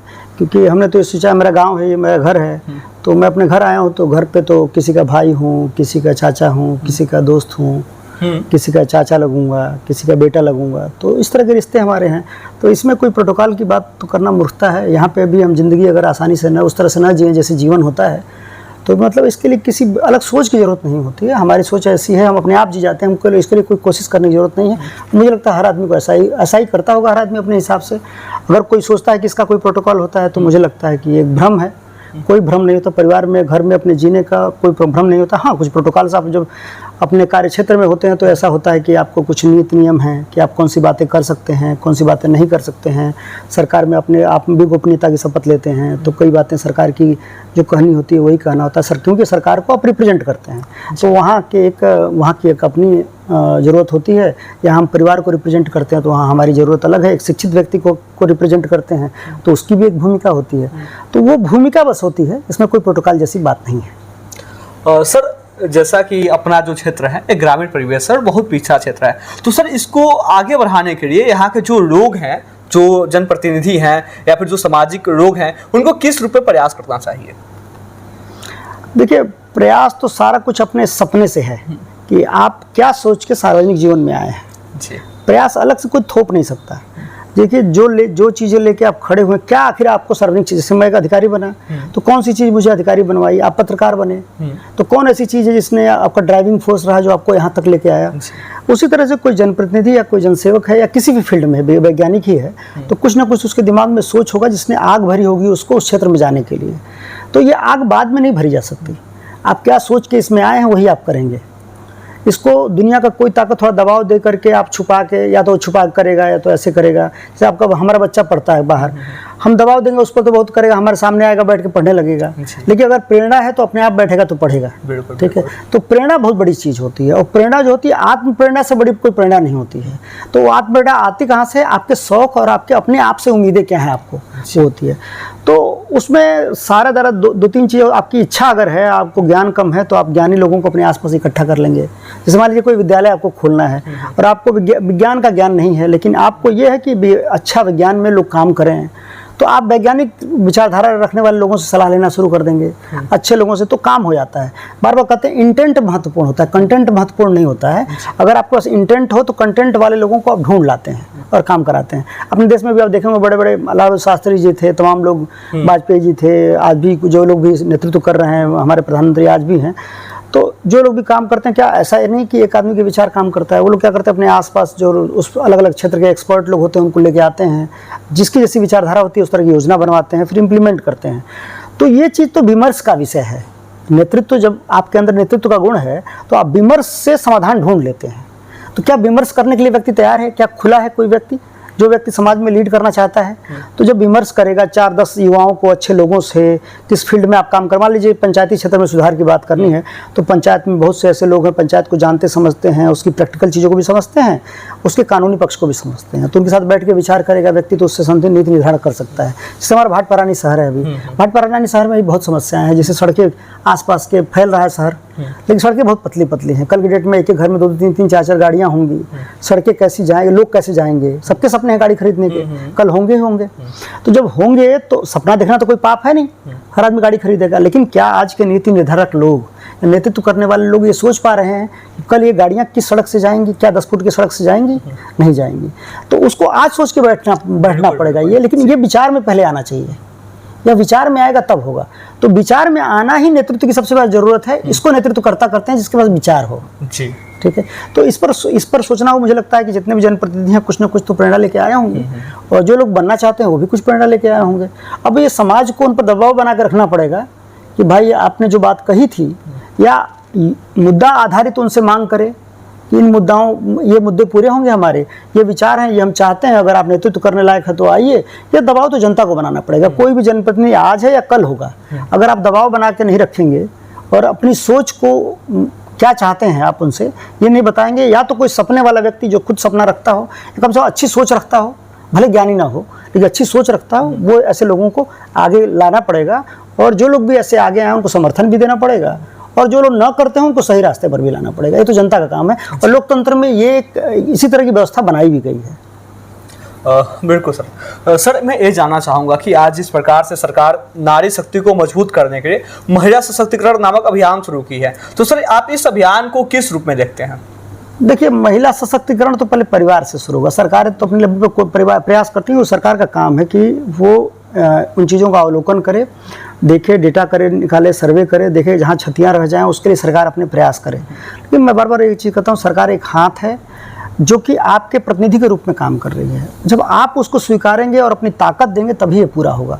सही बात में महिला सशक्तिकरण तो परिवार से पूरा होगा, बिल्कुल परिवार से शुरू होता है, क्योंकि परिवार में हमारी महिलाएं हैं। अब सरकार में कोई व्यक्ति, सरकार का अधिकारी तो घर में हमारे क्या हो रहा है देख नहीं रहा है। कानून का पालन करवाने डर से कानून पालन होता नहीं है। जैसे कि अभी आज तक डोमेस्टिक वायलेंस एक्ट है, तो जिसमें घरेलू हिंसा के लिए है। तो अब घर में क्या हिंसा हो रहा है बहुत तो रिपोर्टेड नहीं है।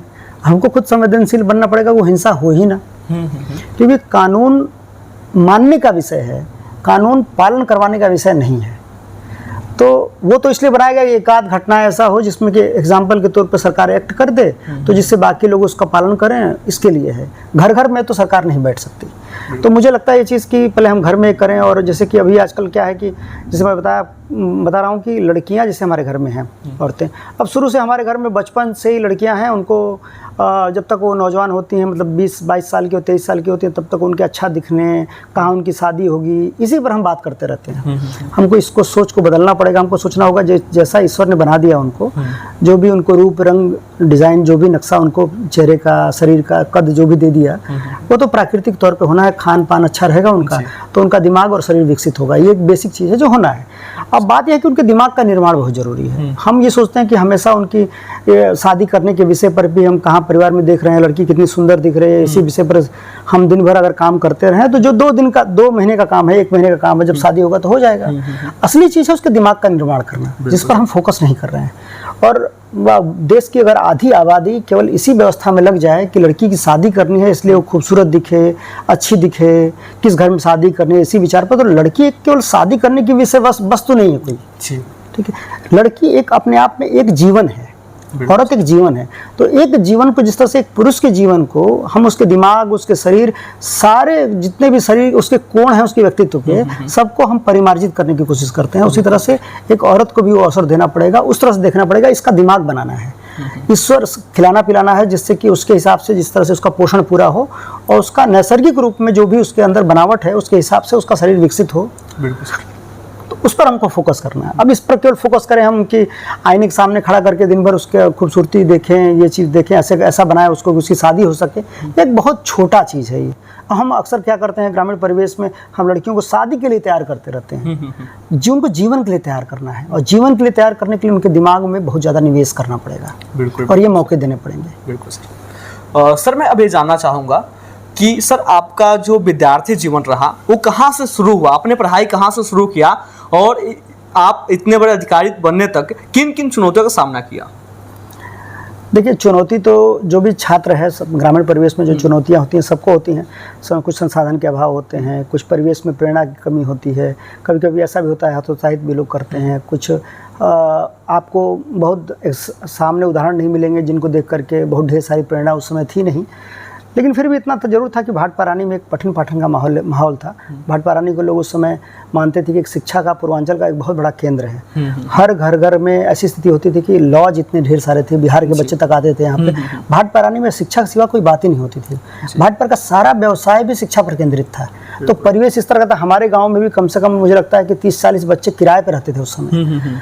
जो चीज़ें 30-35 साल में कम हुई हैं, ये बड़ी आश्चर्यजनक और चिंता का विषय है कि कोई भी समाज आगे जाता है, पीछे कैसे जा सकता है।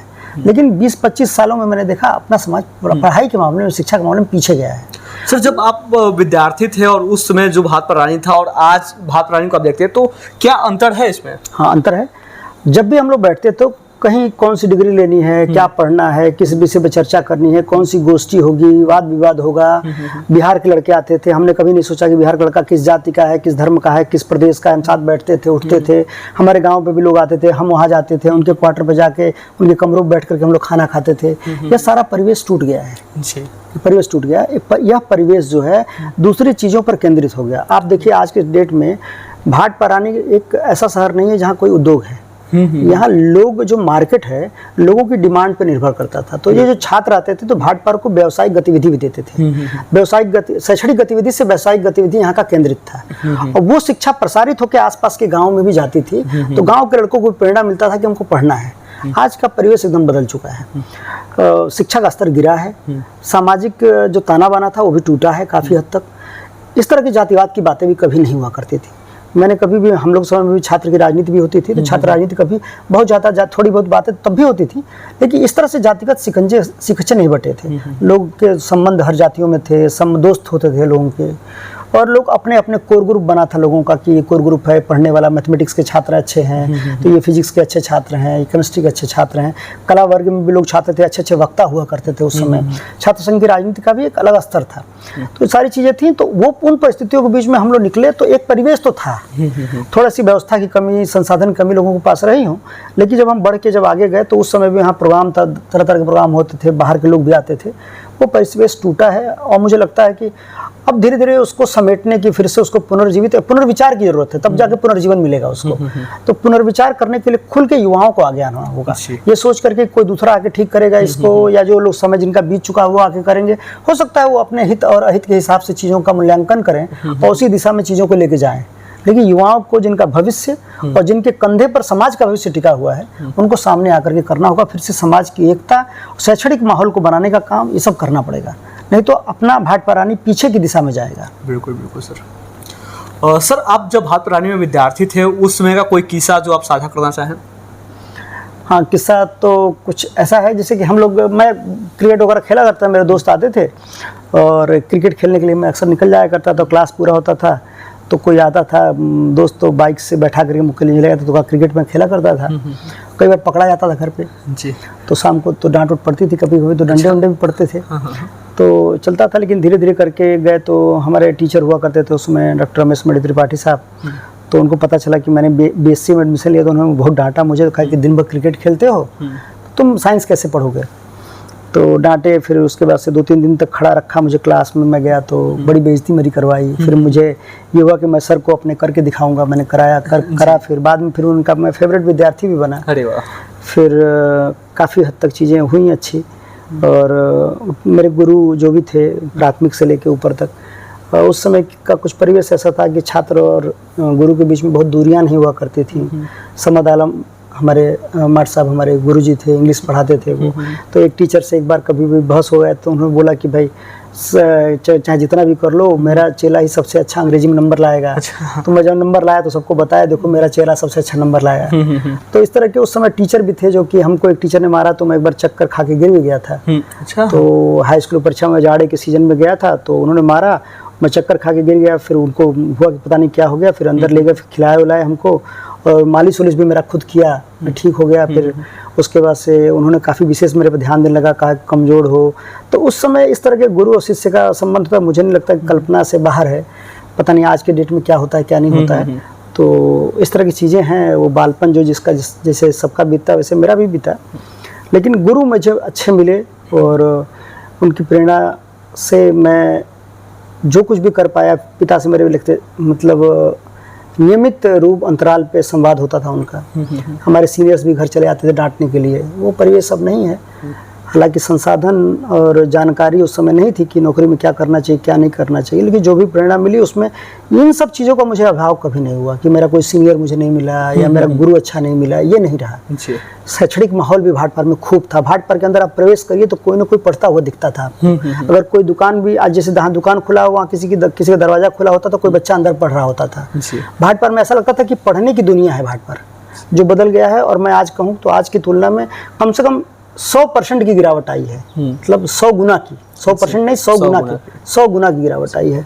और इसको उठने में कितना वक्त लगेगा मुझे नहीं पता, लेकिन इसके प्रयास जरूर होने चाहिए। तो सर इसको उठाने के लिए प्रयास कैसे किए जा सकते हैं? देखिए इसमें तो क्या है कि एक तो जैसे पूर्व छात्र हैं, हम जैसे लोग हैं और भी लोग हैं तमाम, सभी पूर्व छात्रों को भी अपना तमाम तरह के ईगो त्याग करके साथ बैठना चाहिए, बात करना चाहिए। विद्यालय किसी की व्यक्तिगत संपत्ति नहीं है। अभी क्या हुआ, विद्यालयों को लोगों ने व्यक्तिगत संपत्ति बना दिया। विद्यालय वैसे भी ट्रस्ट होते हैं, अगर जो ग्रांटेड स्कूल हैं या तो ट्रस्ट होते, किसी एक के होते नहीं हैं। हमने लोगों को मालिक बना दिया। कोई व्यक्ति मालिक नहीं है, चाहे टीचर हो, प्रिंसिपल हो, चाहे जो भी हो, सबको बैठना चाहिए। सार्वजनिक संपत्तियाँ होती हैं, इनको बैठ करके उसको कैसे ठीक करना है, अच्छे विचार के साथ, किसी बिना स्वार्थ के उस पर बैठ के बात करना पड़ेगा। सभी क्षेत्रों में शिक्षक भी अच्छे हैं, ऐसा नहीं कि शिक्षक आज खराब आ रहे हैं। पहले भी शिक्षक अच्छे होते थे, आज भी होते थे। उनको परिवेश दिया जाए, एक टीम भावना की तरह गार्जियन, सामान्य जनता और बच्चे और साथ साथ शैक्षणिक प्रशासन जो है, जो भी शिक्षण संस्थान है, सब लोग मिलकर बात करें, बैठें। यहाँ तक कि लोकल जो लोग हैं, यहाँ के जो संभ्रांत लोग हैं जिनके समाज में अपना योगदान है, वो लोग सभी पूरी निष्ठा के साथ आपस में वैमनस्य त्याग करके अगर बैठे तो हर समस्या का समाधान है। इसी जनता ने सभी समस्या का समाधान लाया है। इन्हीं लोगों ने लाया, इन संस्थानों को खड़ा भी इन लोगों ने किया है, यहाँ के लोगों ने खड़ा किया। और इन समस्याओं को फिर से निजात भी, इन समस्याओं से निजात यहाँ के लोग ही करवा सकते हैं। और आगे भविष्य बहुत सुनहरा है, क्योंकि लड़के बहुत तेजस्वी हैं, मेहनत भी बहुत कर रहे हैं, संसाधन भी गार्जियन आज बहुत खर्च कर रहा है। ये सही दिशा में जाए, इसके लिए प्रयास करना सबको मिल के करना होगा। बिल्कुल सर मैं ये जानना चाहूँगा कि जो गांव के विद्यार्थी हैं और जो शहर के विद्यार्थी हैं, तो क्या इन दोनों विद्यार्थियों में अंतर होता है या एक जैसे ही होते हैं?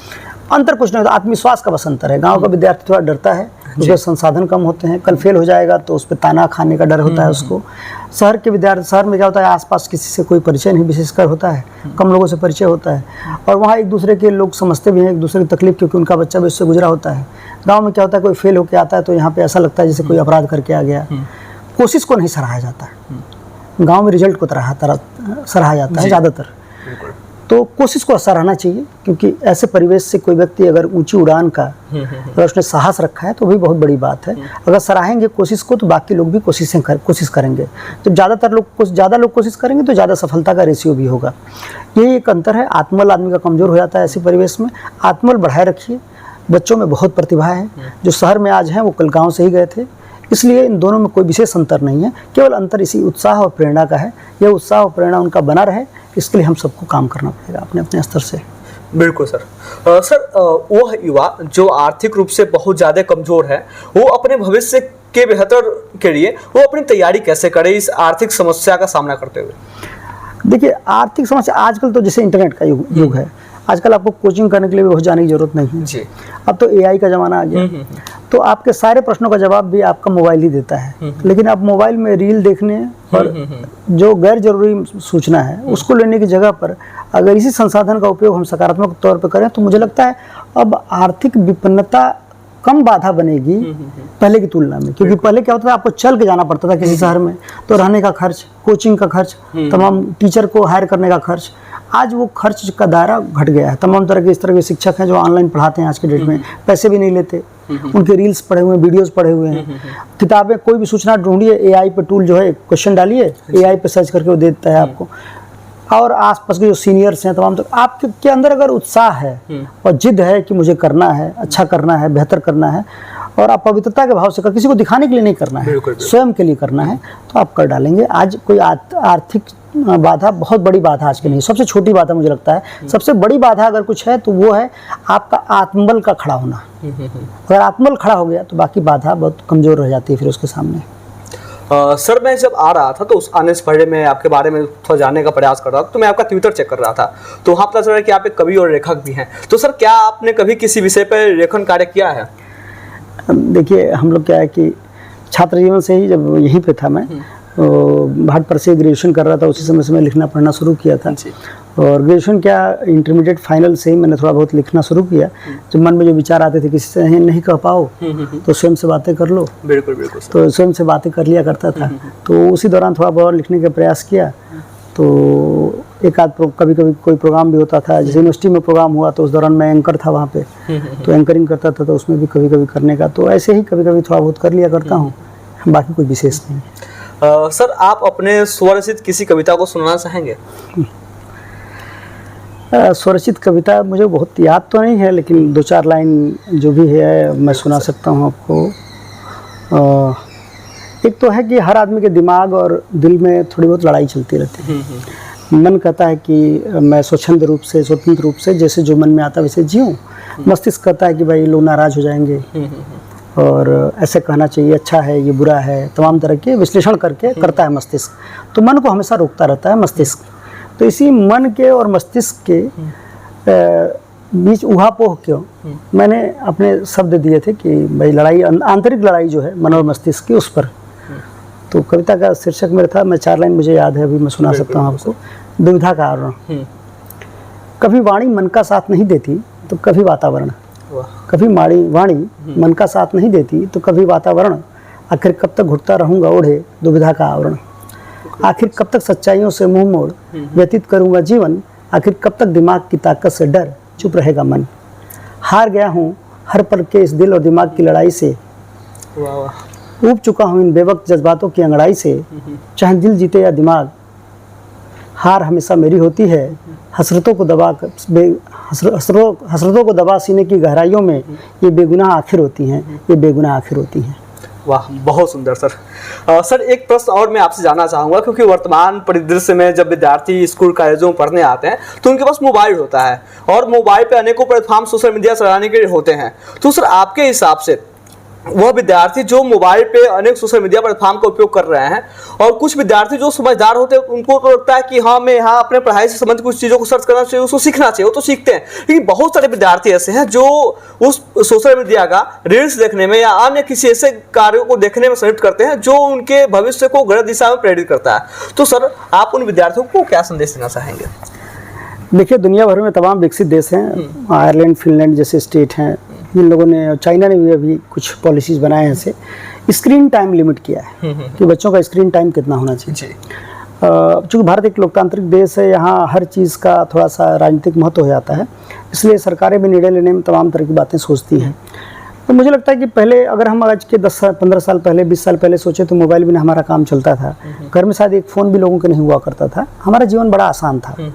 आजकल मोबाइल से एक्सीडेंट भी, सड़क पर लोग बात करते हैं उसमें एक्सीडेंट्स भी होते हैं। तो ऐसा नहीं कि मोबाइल इतना अपरिहार्य है कि हर बच्चे के हाथ में होना चाहिए। इसमें बहुत बड़ी गलती तो गार्जियन की भी है। तो बच्चों के अंदर इस तरह के जिद का सेवन कर देना कि वो नहीं, मोबाइल चाहिए तो चाहिए, फिर हमको देना है, नहीं तो बच्चा नाराज़ हो जाएगा, फिर सुसाइड करने के लिए चला जाएगा। तो एक तो इस तरह की प्रवृत्ति आ गई, इससे गार्जियन अब डर के देने लगा। दूसरा, विद्यालयों ने जो एक कठोर निर्णय नहीं लिया इस बात का कि विद्यालय के कैंपस में मोबाइल किसी तरह से इजाज़त नहीं दी जाएगी मोबाइल रखने की। इस तरह का निर्णय गार्जियन और शिक्षण संस्थानों को मिलकर लेना पड़ेगा। सरकार को भी कुछ निर्णय लेना पड़ेगा, क्योंकि इससे क्या होता है कि जब एकाग्रता नहीं रहेगी तो पढ़ाई नहीं होगी। और जब भी आप कोई सूचना के कई स्रोत दे देंगे, अपने दिमाग को कई कमांड मिलते हैं, तो आपका दिमाग जो है सही रूप से एक जगह पर काम नहीं करता।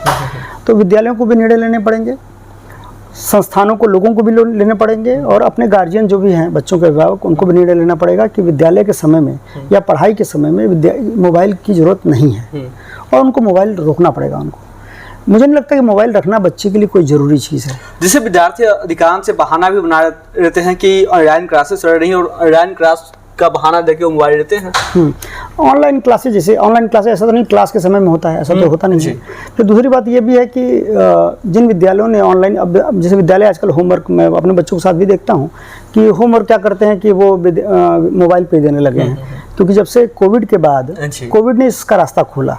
कोविड के बाद से लोगों ने इसको रेगुलर ढर्रा बना लिया। जो चीज़ आपातकाल के लिए आई थी उसको लोगों ने सामाजिक तौर पे स्वीकार कर दिया हमेशा के लिए, और उसको प्रचलन में ला दिया। अब उसको स्कूलों के साथ बैठ करके एक मीटिंग करनी चाहिए कि पुरानी व्यवस्था को फिर से किस तरह से सुचारू रूप से चलाया जाए और इसको बंद किया जाए, क्योंकि ये आपातकालीन व्यवस्था थी। अब ये आपातकालीन व्यवस्था को आप जीवन का ढर्रा नहीं बना सकते। जैसे आपको तबीयत खराब हुआ तो आप कोई गोली खा रहे हैं, कोई पैरासीटामॉल खा रहे हैं, तो ऐसा नहीं है कि वो पैरासीटामॉल आपको आप नशा हो जाए कि आप जब ठीक हो जाए तब भी वो खाते रहें। ठीक है, वो आपातकालीन व्यवस्था थी। वो आपातकालीन व्यवस्था को वहाँ तक सीमित रख के बंद करना चाहिए उसको, और गार्जियन को किस रूप में उसको इस्तेमाल करना है जिससे बच्चे की बाकी गतिविधियाँ प्रभावित ना हो, इसके लिए स्कूल और गार्जियन और बाकी जो प्रबुद्ध लोग हैं उनको बैठ करके बात करनी चाहिए। प्रशासन, स्कूल प्रशासन में भी दबाव बनाना चाहिए। अगर प्रबंधक और शिक्षक सही में होशियार हैं, समझदार हैं, जो इन चीज़ों की समस्याओं को समझते हैं कि इनसे क्या समस्याएं हो सकती हैं, यहाँ तक कि बच्चे कई तरह की चीज़ें अभी भी वीडियो गेम्स वगैरह हैं जो कि बच्चों के लिए काफ़ी घातक निकले हैं, तो बात करनी चाहिए। सरकार को भी पॉलिसी बनानी चाहिए कि स्क्रीन टाइम वगैरह के लिए विद्यालयों में और बाकी में शैक्षणिक संस्थानों में बच्चे पढ़ रहे हैं जिनको कि इसका ज्ञान नहीं है कि मोबाइल का उपयोग कैसे करना चाहिए, जिसका अनुशासन नहीं है, उन पर कुछ न कुछ तो इस तरह की चीज़ें होनी चाहिए। छात्रों में भी बहस होनी चाहिए आपस में, और एक आत्म अनुशासन लाना इसके लिए जो है ज़रूरी है। वो अनुशासन छात्रों का अपने लेवल पे भी होगा, जो आत्म अनुशासन होगा, बाकी जो संस्थागत अनुशासन होगा वो परिवार को और संस्थाओं को मिलकर लाना पड़ेगा।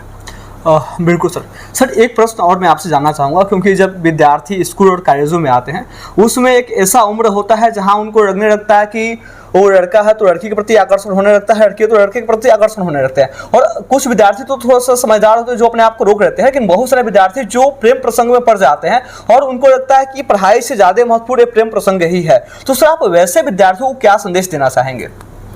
देखिए, जैसे क्या होता है कि एक युवक जब जो होता है किशोर होता है या युवती, तो उनके अंदर तमाम हार्मोनल चेंजेज आते हैं बॉडी में।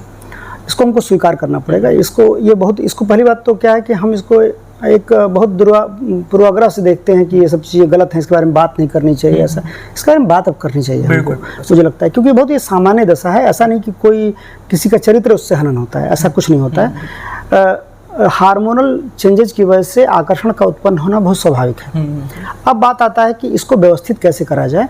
देखिए, कभी भी क्या होता है कि आपका जब कभी भी दिमाग से आप कहीं दूसरी जगह व्यस्त होते हैं तो बाकी जगह पर आपका ध्यान नहीं जाता है। तो इसमें क्या होता है कि किसी लक्ष्य के प्रति जब आप बहुत ज़्यादा उसमें लगे हुए हैं तो आपका दिमाग इन सब तरह चीज़ों की तरफ नहीं जाता है। आप अभी भी देखिएगा कि कभी कभी क्या होता है कि आप किसी काम में लग जाइए तो आपको भूख भी अपना भूल जाता है कि मैंने खाना खाया है ना खाया है। आपकी बस उसमें कितना इन्वॉल्वमेंट है, एकाग्रता कितनी है, इस पर होता है। जो आपके जीवन में कोई लक्ष्य आ गया, उसके प्रति दीवानगी आ गई, तो ये सब सारी चीज़ें अपने आप आत्मनियंत्रित हो जाती हैं। तो आप जब खाली रहेंगे तो आपका जो हार्मोन है उसको आपको स्वाभाविक गति से आपको चलाएगा। एक तो ये है। दूसरी बात, बच्चों को ये समझाना पड़ेगा, जो सेक्स एजुकेशन है स्कूलों में देना जरूरी है आजकल की, क्या सही है क्या गलत है। दूसरी बात कि सबसे बड़ी चीज़ इसमें है जो फर्टाइल एज है आपके ब्रेन की और आपकी बॉडी की, दोनों मैच करता है। जब आप सबसे अधिक कुछ कर सकते हैं दुनिया में, सबसे अधिक सीख सकते हैं, उसी समय ये सब धारणाएं भी आती हैं। अब दोनों में से किसको कैसे कब चुने आदमी और किसको छोड़े, इसके लिए प्रेरणा और साथ साथ एक अच्छा ज्ञान, प्रैक्टिकल ज्ञान, कि देखिए जीवन में उदाहरण दिखाना पड़ेगा लोगों का, बड़े लोग महापुरुष हुए उनको दिखाना पड़ेगा क्या करना है। ये सब तो करना है जीवन में। देखिए शादी ब्याह सबका होता है, सब तरह की चीज़ें होती हैं, लेकिन आप कब क्या करें, क्या प्राथमिकता में आना चाहिए, फॉर्मेटिव एज में आपको पहले क्या चुनना है, बाद में क्या चुनना है, इसकी शिक्षा देनी पड़ेगी। इसके लिए सेक्स एजुकेशन भी देना पड़ेगा और गार्जियन और टीचर्स को बात भी करनी पड़ेगी अपने बच्चों से। इसको आप इस तरह से कोई मतलब टैबो की तरह नहीं देख सकते कि ये बहुत गलत चीज़ के बारे में बात नहीं कर सकते। आप बात नहीं करेंगे, आखिर वो चीज़ें गलतफहमी से गलत तरीके से होंगी। बात करिए, समझाइए कि बेटा इसका समय अभी ऐसे है, इसके बाद से आप आपका जीवन पूरा पड़ा है, जैसे चाहोगे आप वैसे रहोगे। ये सब हार्मोन की चीज़ें हैं, उनको पता भी, बच्चों को पता भी नहीं है कि ये हार्मोन से हो रहा है, उनको पता है कि हमको प्यार हो रहा है। जी। ठीक है, तो आकर्षण जो है वो हार्मोन का विषय है। हार्मोनल चेंजेस जो बॉडी में होती है सबके साथ हुआ है, हमारे आपके साथ भी हुआ है, हमारे जो बड़े बुजुर्ग होंगे उनके साथ भी हुआ सर, जब होगा। आप लोग विद्यार्थी थे तो क्या आपके विद्यार्थी जीवन में भी ये सारी चीजें आपने देखा? नहीं, प्राकृतिक चीजें हैं तो होंगी ही, ऐसा तो नहीं है कि किसी पीढ़ी में चीजें बदल जाएंगी। प्रकृति तो आपको हार्मोन के दशा में उसी तरह छोड़ा है, किस उम्र में कौन से हार्मोन आपके बनेंगे बॉडी में। तो इसको इस तरह से सोचना कि किस काल में होता था किस काल में नहीं होता, उसकी सूचनाएं पहले कम थी। आज मीडिया है, सोशल मीडिया है, तो चीजें पता चल जाती हैं। पहले चीजें छुप छुपा के होती थी, दायरे में होती थी। जी। आप फिल्में देखेंगे, उससे फिल्में तो अच्छा प्रतिबिंब है। पहले के जमाने के 30 साल पहले की फिल्में कैसे होती थी, प्रेम पत्र लिखे जाते थे, आज की फिल्में कैसी होती हैं, वो सभी समाज में जो गतिविधियां चलती हैं उन्हीं को प्रतिबिंबित करती हैं। तो ऐसा नहीं कि वो चीज़ें रही हैं, इसको किसी गलत तरीके से इसको सोचना, और ये कोई ऐसा नहीं कि छुआछूत का विषय है या मतलब घृणा का विषय वस्तु है, इस तरह पर देख लेंगे तो चीज़ें और बढ़ेंगी। इसको स्वीकार करना पड़ेगा कि हाँ ये चीज़ें होती हैं और ये बहुत ही स्वाभाविक है, और इस पर चर्चा करके बच्चों को समझाना पड़ेगा उसको, और बताना पड़ेगा कि बेटा आपका लक्ष्य ऐसे है, ये सारी चीज़ें हार्मोन से हो रही हैं, आप ये कोई प्रेम नहीं है, ये आकर्षण है, ये समय के साथ अपने आप चला जाएगा। इस समय आपको निवेश अपने जीवन का, अपनी ऊर्जा का निवेश इन कामों में करना चाहिए जो आपका सपना है। उन सपनों को पहले जगाना पड़ेगा, और जो सपनों की गति जितनी तीव्र होगी ये सब चीज़ें अपने आप मंद पड़ती चली जाएंगी। बिल्कुल सर। सर, जीवन में आगे बढ़ने के लिए क्या किसी महापुरुष को या किसी व्यक्ति को अपने जीवन में आदर्श बनाना जरूरी होता है? नहीं, ऐसा नहीं, विचार आदर्श होते हैं, व्यक्ति तो आदर्श होता नहीं। किसी व्यक्ति से भी आप प्रभावित तभी होते हैं जब उसके विचार आपको पसंद आते हैं। तो विचार तो मिलते रहते हैं हर जगह, विचार देखिए, समझिए, और आपको लगता है कि आमतौर पे चीज़ें वही आदमी पसंद करता है जिधर उसका झुकाव होता है। तो उसका रिपीटिशन चलता रहता है, उसी विचार को और पढ़ा और पढ़ा और पढ़ा, फिर दिमाग उसी तरह बनना शुरू हो जाता है। सबसे बड़ी चीज़ है कि इसे जब छात्र जीवन में आदमी है, दिमाग को ज़्यादा खुला रखे, हर विचार को मूल्यांकित करे, पहले जाने से मूल्यांकन करे उसका, जहाँ से भी जो विचार मिलता है उसको अपने तर्क के तराजू पर, तर्क का विकसित होना सबसे ज़्यादा जरूरी होता है। एक तार्किक व्यक्ति ही सही व्यक्ति होता है, क्योंकि वो दूसरे को नुकसान नहीं पहुंचाता और तथ्यों के आधार पर चीज़ों का मूल्यांकन करता है। वो प्रिजुडिस नहीं होता, इंट्यूशन के बेस पर नहीं करता है कि मेरे दिमाग में ऐसा हो रहा है कि मैं ऐसा सोचूं तो वैसे ही चीज़ें सही हैं, ऐसा नहीं होता।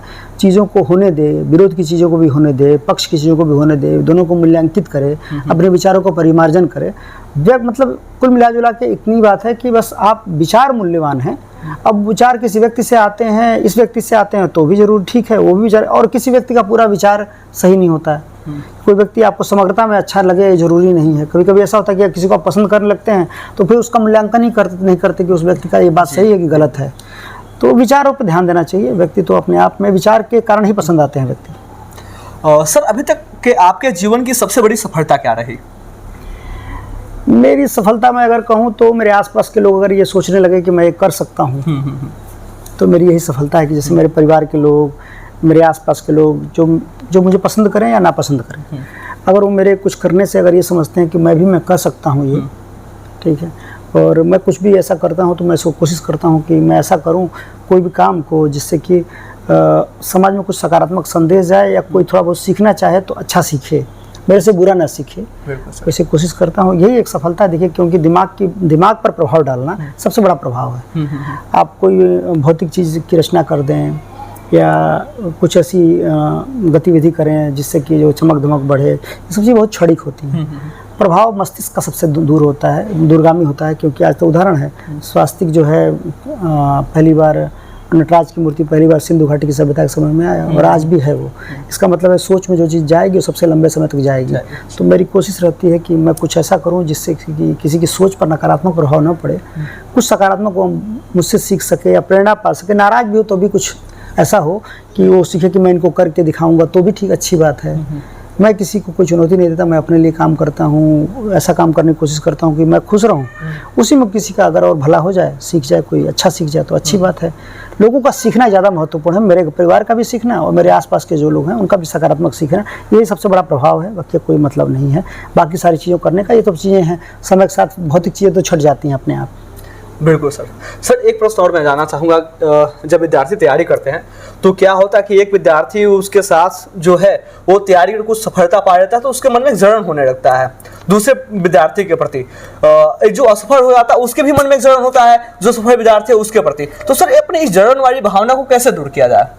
देखिए, प्रतिस्पर्धा अच्छी बात है, प्रतियोगिता भी अच्छी बात है कि प्रतियोगिता तो ऐसे सरकारें भी कराती हैं, क्योंकि लेकिन वो इस रूप में होनी चाहिए कि कोई व्यक्ति 10 अंक पे है तो मुझे 10 को पार करना है। तो दो तरीके होते हैं आगे बढ़ने के। एक तरीका ये होता है कि हम अपने लिए कोई लक्ष्य निर्धारित करें और उसको पूरी रिलीजियसली और या तो कहीं पूरी तन-मन धन से जुड़ जाएं कि उसको पालें। एक होता है कि कोई व्यक्ति बेहतर कर रहा है तो उससे सीख करके उसके आगे निकल जाएं, फिर और आगे निकल जाएं। तो सीख के प्रेरणा लेके अगर आगे निकलते हैं सकारात्मक दृष्टि से तो बेहतर होता है, उसमें ऊर्जा का अपव्यय नहीं होता। लेकिन जब द्वेष में आप रहते हैं, किसी के देखा देखी कुछ करने की कोशिश करते हैं, हो सकता है कि आपका जीवन में आपकी क्षमता कुछ अलग हो, और जब उस दूसरे के रास्ते में, जैसे फुटबॉल के खिलाड़ी से क्रिकेट के खिलाड़ी, कोई क्रिकेट का खिलाड़ी हम हैं और कोई फुटबॉल का बढ़िया खिलाड़ी है, तो उसका फुटबॉल का मैच खेलने जाएंगे तो उससे तो हारेंगे हम।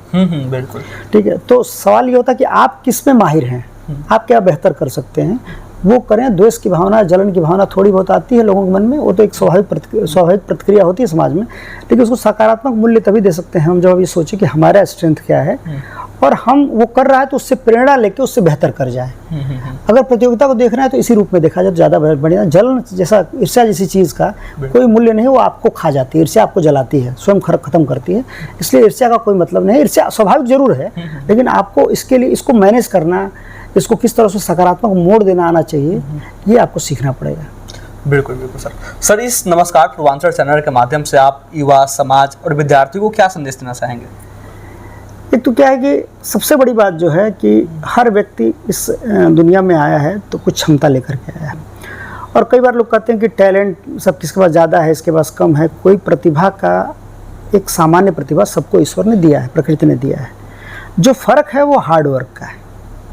ये कोई सोचे कि ये बहुत ज़्यादा व्यक्ति नैसर्गिक तौर पे बहुत प्रतिभावान है, या व्यक्ति प्रतिभावान कम है, या एक समय के साथ भरने वाला विषय है। इसको परिश्रम से भरा जा सकता है। जीवन में जितना भी फर्क आएगा लोगों के, वो केवल हार्डवर्क से आता है, कठिन परिश्रम से आता है। तो ये दिमाग में पहले से न मान के बैठें कि ये चीज़ जो है कोई व्यक्ति बड़े परिवार का है या बहुत धनाढ़ परिवार का है, बहुत सक्षम है, या बहुत इसको नैसर्गिक प्रतिभा है, इसके पिताजी टीचर थे, या कोई अधिकारी का बच्चा है, किसी नेता का बच्चा है, तो अलग होगा। नहीं, ऐसा कोई बात नहीं है। आप कठिन परिश्रम करिए और इस रूप में करिए कि आप जिद्दी स्वभाव से करिए कि मुझे इसको पाना है, और पाने की कोशिश पूरी करिए। कोशिश आपके हाथ में है। रिजल्ट के बारे में जहाँ तक बात है, मुझे नहीं लगता कि कोई व्यक्ति अगर बहुत कठिन परिश्रम कर रहा है पूरा तपस्या के साथ, और बिना ये सोचे कि कौन कम है कौन ज़्यादा है, तो अपने किसी भी लक्ष्य को पाया जा सकता है। और बड़ी आसानी से मुझे लगता है कि चीज़ें हो सकती हैं, आपको लगेगा ज़रूर। और दूसरी बात यह है कि बड़ा लक्ष्य जब चुनेंगे आप, थोड़ा सा ज़्यादा मेहनत तो करनी पड़ेगी कि बड़ा लक्ष्य तो करना चाहिए। और छोटा लक्ष्य अपराध है, ये APJ अब्दुल कलाम साहब ने कहा था कि छोटा लक्ष्य अपराध है। क्यों? क्योंकि आपके पास क्षमताएं बहुत होती हैं। आप जब छोटा लक्ष्य रखते हैं तो अपनी क्षमताओं का उपयोग नहीं करते हैं। तो अपनी पूरी क्षमताओं का उपयोग करिए, अपने आसपास की परिस्थितियों का, अपने घर के संसाधनों का को अपने जीवन में कम उतरने दीजिए कि उनका मतलब प्रभाव इतना हो कि आपको रोक दें वो। आप अपने आत्मबल से काम करिए, अपना सूर्य अपने अंदर उगाइए, और आसपास के लोग जो भी कहते हैं उनको सकारात्मक तौर पर लीजिए, किसी का बुरा मत मानिए, सबसे सीखिए और आगे जाइए। बिल्कुल सर, बहुत बहुत धन्यवाद सर आज अपना महत्वपूर्ण समय देने के लिए। आज हमारे साथ खास बातचीत करने के लिए उपस्थित है भारतीय लोक सेवा संघ आयोग में बतौर IFS अधिकारी के रूप में अपनी सेवा प्रदान करने वाले डॉक्टर गंगाशरण सिंह सर, जिन्होंने आज एक युवा, विद्यार्थी, समाज के लोक शिक्षक की क्या भूमिका हो सकती है और किस प्रकार से अपनी जिम्मेदारियों का निर्वहन करना चाहिए, इन सभी विषयों पे बहुत ही सरलता और बहुत ही परिपक्वता के साथ अपने विचार साझा किए हैं। अब आप कमेंट करके बताइए कि आपको यह वीडियो कैसा लगा है और अब आप किनके बारे में जानना चाहते हैं। अगर आप इस चैनल पर नए हैं तो कृपया चैनल को सब्सक्राइब कर दें, ताकि इस चैनल के माध्यम से आने वाली सारी महत्वपूर्ण जानकारियां आपके पास आसानी से पहुंच पाए। आप सभी का बहुत बहुत आभार, धन्यवाद।